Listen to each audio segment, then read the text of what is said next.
News पहुंचाएगा हर खबर आप तक। बिलावल भुट्टो जरदारी की 36वें सालगिरह के मौके पर डिस्ट्रिक्ट सेंटर में एस इम नकी, इर्ज मिर्जा, मुआज शेख, फैजान रावत, हसन खां और असद हनीफ की जानिब से कवाली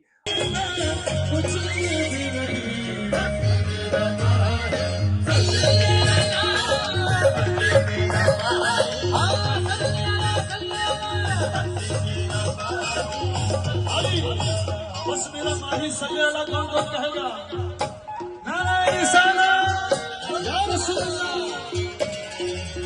अभी आज पीपल्स पार्टी के जाले यहाँ मौजूद हैं और मैं चाहूंगा मेरे साथ मिलकर कह दे या रसूल अल्लाह, बस मेरा माही सल्लल्लाहु अलैहि वसल्लम। बस मेरा माही सल्लल्लाहु अलैहि वसल्लम कौन कहेगा?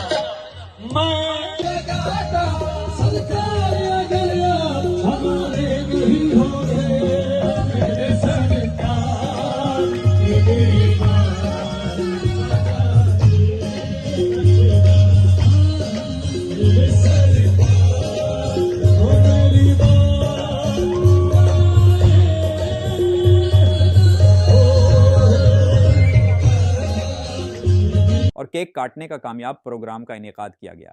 इस वीडियो को लाइक करें, हमारे चैनल को सब्सक्राइब कर बेल आइकन जरूर प्रेस करें हमारी न्यू वीडियो सबसे पहले देखने के लिए।